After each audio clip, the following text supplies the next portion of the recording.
공정거래위원회가 민주노총 건설노조의 지역 지부에 대해 과징금 1억 원을 부과하기로 했습니다. 건설업체 경쟁자의 장비를 쓰지 말라며 강요 행위를 한 혐의인데 노동조합을 사업자 단체로 보고 제재한 건 이번이 첫 사례입니다. 이승훈 기자가 보도합니다. 공정거래위원회가 밝힌 민주노총 부산건설기계 지부의 위법 행위는 모두 2건입니다. 지난 2020년 부산의 아파트 건설 현장 2곳에서 이미 계약된 경쟁자의 유압 크레인을 현장에서 배제할 것을 건설사 측에 요구했다는 겁니다. 요구가 관철되지 않을 경우 공사 진행의 필수인 레미콘 등을 끊겠다고 했기 때문에 건설사가 이들의 요구를 들어줄 수밖에 없었다는 게 공정위의 조사 결과입니다. 공정위는 이들의 행위가 노조 활동이 아닌 공정거래법상 사업자단체 금지 행위에 해당한다고 판단했습니다. 구성원들이 건설기계 대여 사업자이고 또 공동의 이익 증진을 위해 조직한 단체는 사업자 단체에 해당한다는 겁니다. 노동조합에 따른 정당한 행위가 아니라 경쟁 사업자 단체 소속 사업자를 배제하기 위해 건설사에 압력을 행사하였으므로 사업자 단체 금지 행위에 해당됩니다. 공정위가 노동조합을 사업자 단체로 보고 제재하는 건 이번이 처음입니다. 공정위는 해당 지부에 대해 시정명령과 함께 과징금 1억 원을 부과하기로 했습니다. 이에 대해 건설노조 측은 고용 안정을 위한 노동자들의 요구를 사업자 단체의 불법 행위로 보는 건 부당하다며 앞으로 불복 절차를 진행하겠다고 밝혔습니다. KBS 뉴스 이승훈입니다.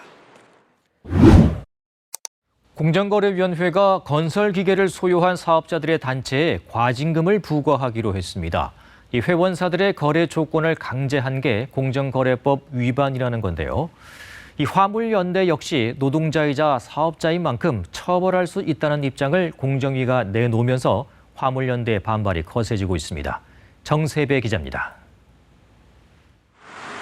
굴착기 등 건설기계를 보유한 사업자들이 모인 단체입니다. 공정거래위원회는 이 단체의 지회에 대해 과징금을 부과했습니다. 굴착기의 임대 가격 결정과 회원들의 작업 시간을 제한하고 비회원과의 공동작업을 금지하는 등 회원사들의 거래 조건을 강제해온 것은 공정거래법 위반이란 겁니다.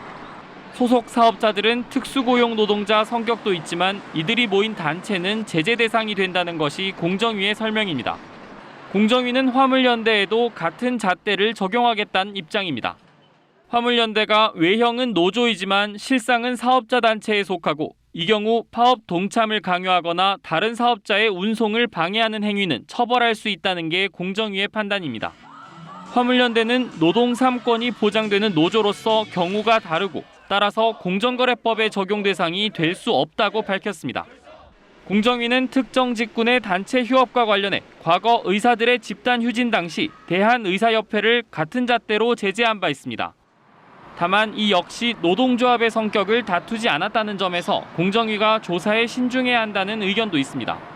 자영업자라지만 실질적으로 종속적인 근로자랑 거의 동일하다고 보기 때문에 특고라는 묘한 이름을 지었던 거 아니에요. 형식상으로 이렇게 어떤 신분이냐 이런 걸 따지고 노조가 아니다. 이런 논리로 가는 게.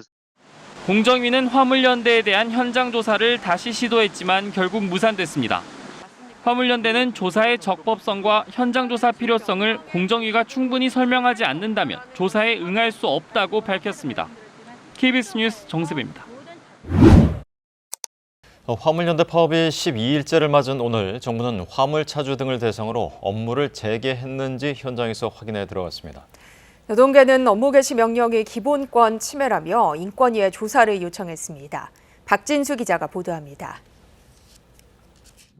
정부가 운송재개 현황 파악을 위한 현장 조사에 나섰습니다. 업무 개시 명령 발동 엿새 만입니다. 국토부는 오늘 오전부터 시멘트 업종 운수사와 종사자를 상대로 업무 복귀 여부를 조사하고 있습니다. 대상 화물차주는 모두 455명입니다. 정부는 현장 조사 결과를 토대로 업무에 복귀하지 않은 화물차주 등의 운행 정지 등의 처분을 내린다는 방침입니다. 다만 화물차주 등의 소명 절차 등이 남아 즉시 처분이 내려지기는 어려울 전망입니다. 공정위도 화물연대가 다른 사업자의 운송을 방해했는지 등을 확인하기 위해 현장 조사에 나섰습니다. 지난주에 이어 2번째인데 화물연대 측이 조사에 대한 입장을 오늘 안에 제출하겠다고 하면서 실제 조사가 이뤄지진 않았습니다. 정부의 강경 대응 기조가 유지되고 있는 가운데 원희룡 국토부 장관은 노동계의 동조 파업 움직임을 비판하고 나섰습니다. 이번 기회에 화물연대의 떼법뿐만 아니라 건설 노조의 조폭적인 행태까지도 함께 뿌리 뽑도록 그렇게 하겠습니다. 노동계는 정부의 업무 개시 명령과 현장 조사가 헌법상 보장된 기본권 침해라며 거듭 반발하고 있습니다. 공공운수노조는 헌법이 보장한 노동권을 정부가 침해하고 있다며 업무 개시 명령의 철회를 촉구하는 한편 인권위원회에 의견 표명을 요청했습니다. 윤석열 정부에게 업무 개시 명령을 즉각 철회하고 화물연대 탄압을 위한 공정거래위원회 조사를 중단할 것을 분명히 요구합니다. 정부가 정치 파업으로 규정하고 강경 대응을 예고한 가운데 민주노총은 내일 15개 지역에서 총파업에 돌입합니다. KBS 뉴스 박진수입니다. 공정거래위원회가 민주노총 소속 지부에 대해 제재에 착수했습니다. 공사장에서 노조에 가입한 업체에 건설기계를 써달라며 통행을 방해한 혐의 등을 받고 있습니다. 노조에 대해서 공정위가 제재에 나선 건 이번이 처음인데 쟁점은 노조를 사업자 단체로 볼 수 있냐는 겁니다. 정세배 기자가 보도합니다. 공사 현장 앞에서 민주노총 소속 노조원들이 집회를 열고 있습니다.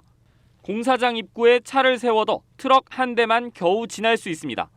민주노총 부산 건설기계 지부는 2020년부터 부산과 울산 등의 공사 현장을 돌며 쟁의 행위를 해왔습니다.